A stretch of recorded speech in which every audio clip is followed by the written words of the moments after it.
मीना, बहुत ज्यादा गर्मी हो रही है, ऐसे में तो हमारे बच्चों को परेशानी हो जाएगी। तुम्हारे रोहन और पिंकी और मेरे रिया और ऋषभ को बहुत ज्यादा परेशानी हो रही है। उन्हें तो घुमारियां निकलनी भी शुरू हो गई हैं। हम लोगों को ही मिलकर कोई ऐसा रास्ता निकालना होगा जिससे सास ससुर और बच्चों को परेशानी ना हो। हम दोनों के पति तो शहर काम करने के लिए गए हैं, तो ऐसे में घर की सारी जिम्मेदारी हमारे ऊपर ही है। तुम फिक्र मत करो मीना, मैं जाकर गांव से गीली मिट्टी लेकर आती हूँ। गीली मिट्टी का लेप अगर पूरे घर पर लगा देंगे तो शायद थोड़ी कम गर्मी लगेगी। और मैं इतने में थोड़ा सा गोंद का तीरा घोल कर रख देती हूँ। गोंद का तीरा पेट को ठंडा रखता है, और अगर पेट ठंडा रहेगा तो फिर घर वालों को गर्मी से लड़ने में थोड़ी ताकत भी मिलेगी। अब ऐसा ही होता है। मीनाक्षी और मीना अपने काम पर लग जाते हैं। वहीं उनकी सास सुमित्रा का गर्मी की वजह से बहुत बुरा हाल हो गया था और सुमित्रा खाट पर पड़ी हुई कराह रही होती है। आह, ये गर्मी तो लगता है मेरी जान ले लेगी। बुढ़ापे में इतनी गर्मी बर्दाश्त होना बहुत ज्यादा मुश्किल हो रहा है। जब जवान थी तब तो किसी तरह गुजारा कर लेती थी, लेकिन अब क्या करूं? मीनाक्षी और मीना कोशिश करते लेकिन कोई भी फर्क नहीं पड़ रहा था। ऐसे ही एक दिन मीनाक्षी और मीना गांव के कुएं के पास पानी भरने के लिए जाते हैं। तभी उन्हें एक काली भैंस नजर आती है, जिसे देखकर मीना कहती है, सोचो जब हमें इतनी गर्मी लग रही है तो इस काली भैंस को कितनी गर्मी लग रही होगी। और इसका मालिक कितना निर्दयी है जो कि इसे इस खुली धूप पे छोड़ा हुआ है। नहीं, ये अभी अभी से नहला कर लाया है, इसलिए इसे खुली धूप में रखा है। देखो, ये तबेले पर लेकर जाने वाला है इसे। फिर तो ठीक है। मैं तो काली भैंस देखकर डर गई थी, क्योंकि काला रंग गर्मी को आकर्षित करता है और काले रंग के कपड़े पहनने पर ज्यादा गर्मी लगती है। तभी मीनाक्षी और मीना के दिमाग में एक तरकीब आती है और वो अपने घर को बाहर से सफेद रंग से रंग देती हैं, क्योंकि सफेद रंग से किरणें धूप के आर पार नहीं होती, जिस वजह से उनका घर थोड़ा सा अंदर से ठंडा हो जाता है। सच में तुम लोगों पर मुझे बहुत ज्यादा नाज है। अब जाकर मुझे थोड़ा आराम मिला है। तुम दोनों बहुत अच्छी हो और मेरा कितना ध्यान रखती हो। आप बिल्कुल भी फिक्र मत कीजिए, आपका ध्यान रखना ही तो हमारा काम है। वे लोग इसी तरह बातें कर रहे होते हैं। मीनाक्षी और मीना को ऐसा लगता है कि उन्होंने अपने घर वालों की सारी परेशानी को ठीक कर दिया है। तभी वहाँ पर उनकी पड़ोसन केतकी हाथों में मिठाई का डब्बा लेकर आती है, जिसे देखकर शकुंतला कहती है, क्या बात है केतकी, आज हमारे घर की तरफ कैसे आना हो गया तेरा? सब कुछ ठीक तो है ना? वो सब छोड़ शकुंतला, तेरे घर में आकर ऐसा लगता है जैसे 17वीं सदी में आ गई हूँ। अरे 20वीं सदी चल रही है, लेकिन फिर भी इतनी गर्मी है तेरे घर पे।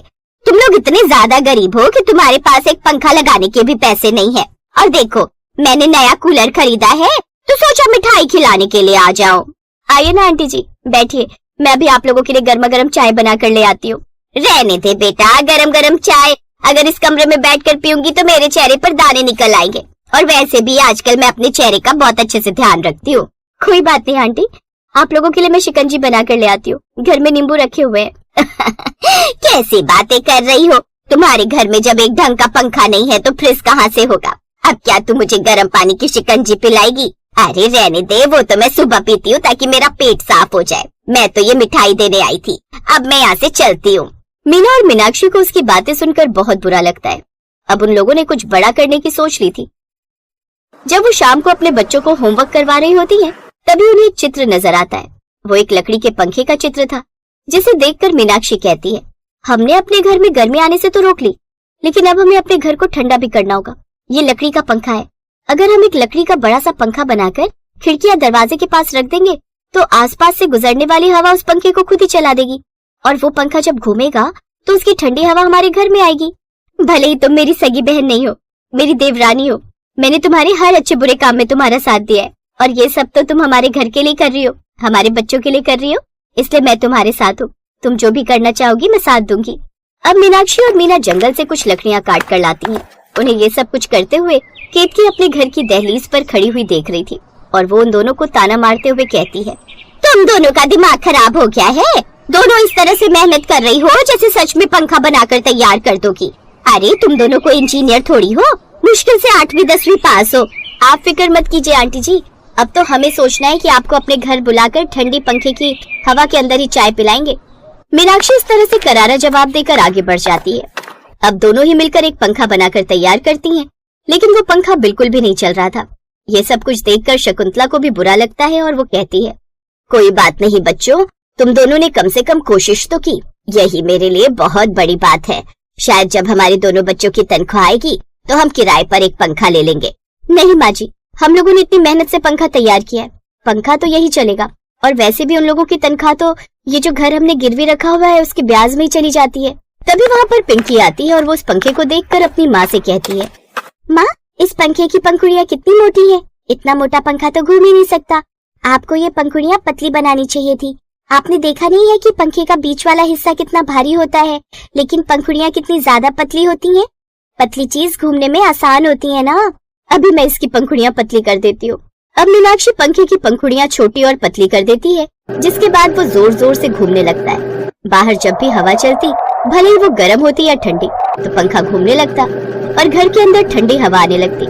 शकुंतला की आंखों में आंसू आ गए और वो बोली, बच्चों, सच में मुझे नाज है तुम दोनों पर कि मैंने तुम दोनों को अपने घर की बहू बनने के लिए चुना। तुम दोनों ने इस गरीब के घर को भी ठंडा कर दिया। सच में जुगाड़ू बहू ने इस गरीब के घर को ठंडा करके मुझ पर बहुत बड़ी मेहरबानी की है। मेरी दोनों बच्चियां हो तुम, हमेशा खुश रहो। अब शकुंतला के घर में बहुत आराम था। सफेद रंग का घर होने की वजह से वो घर ठंडा रहा करता और धूप कम आया करती, और उस पंखे ने तो उनके घर में करिश्मा कर दिया था। कुछ दिनों के बाद सरकार की तरफ से ऐलान आता है कि 8 घंटे लाइट नहीं आएगी, जिस वजह से केतकी भी अपने घर में बहुत ज्यादा परेशान हो रही होती है। तभी वो निराश होकर शकुंतला के घर आती है और कहती है, बहुत ज्यादा गर्मी लग रही है शकुंतला, इस बुढ़ापे में सच में गर्मी बर्दाश्त नहीं होती।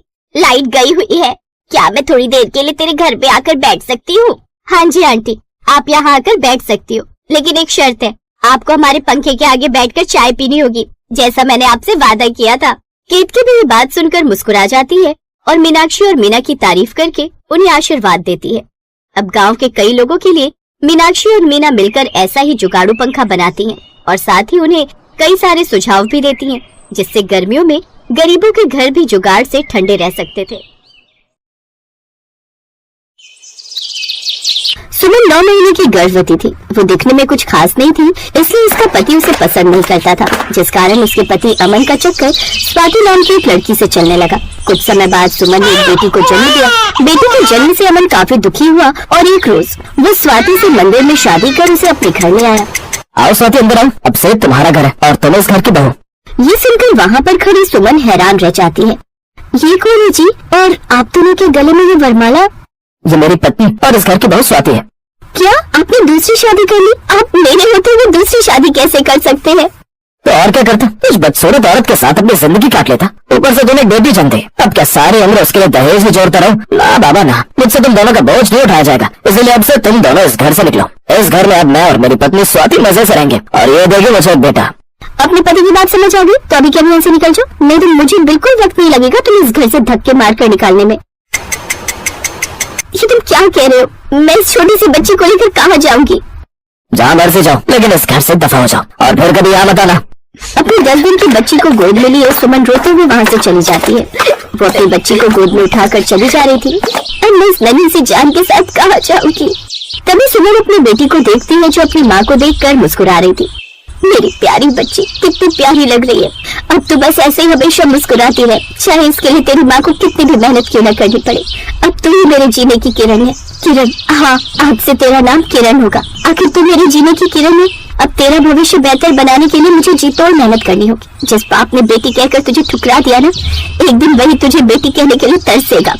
अब वो अपनी बेटी को लेकर यहाँ वहाँ भटक रही थी। तभी मौसम खराब हो जाने के कारण बाहर तेज बारिश शुरू हो जाती है। वो अपनी बच्ची को सीने में छुपाकर एक पेड़ के नीचे बैठ जाती है। सामने एक झोपड़ी में बूढ़ी अम्मा रहती थी। वो उसे बारिश में भीगते हुए देखती है तो आवाज लगाते हुए कहती है, बेटी, इस नन्ही सी जान को क्यों बारिश में भिगा रही है? ऐसे तो वो बीमार हो जाएगी। आ इसको लेकर जल्दी से अंदर आ जा।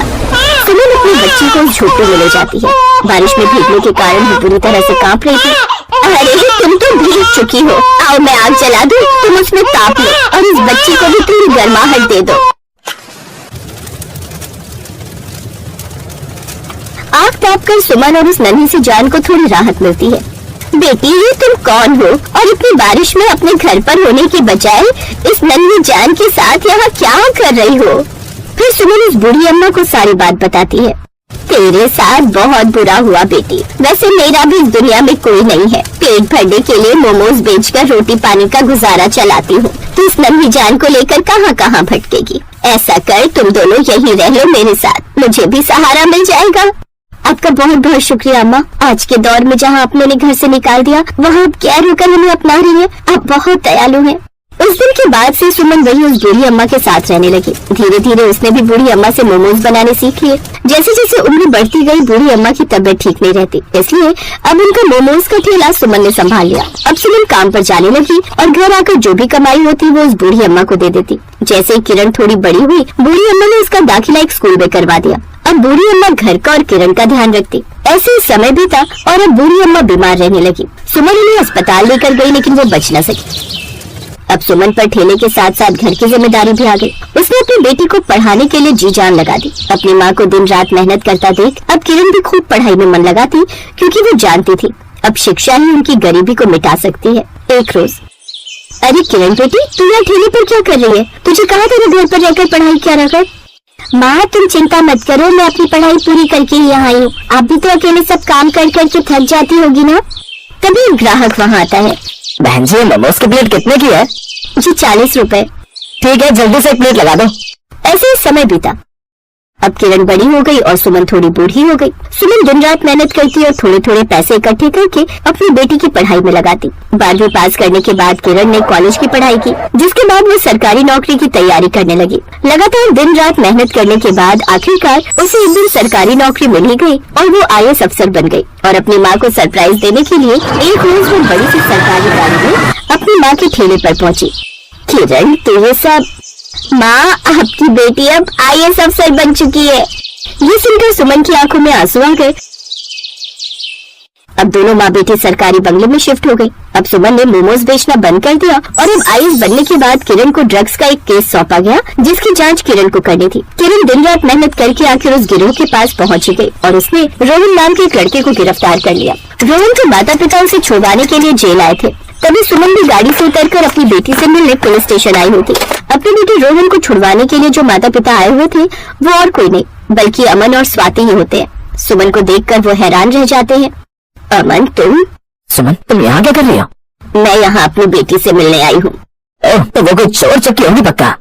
वो कोई चोर चक्की नहीं बल्कि IAS ऑफिसर है। ये मेरी बेटी है। ये देख अमन और स्वाति हैरान रह जाते हैं और वो सुमन से प्रार्थना करते हैं कि वो उनके बेटे को छोड़ दे। तो मेरी बेटी है ना, उस हिसाब से तेरा भाई हुआ। तो बेटी, तू क्या अपने भाई को जेल में डालेगी? मेरा इस दुनिया में मेरी माँ के अलावा और कोई नहीं है, न बाप न भाई, और ये एक मुजरिम है, इसलिए उसकी सजा तो इसे मिलकर ही रहेगी। और अगर आपने एक अपराधी को बचाने की कोशिश की तो कहीं ऐसा न हो कि इसके साथ साथ आप सब भी अंदर जाएं। सुमन अपनी माँ के साथ घर चली जाती है और अमन और स्वाति को अपनी करने की सजा मिल चुकी थी।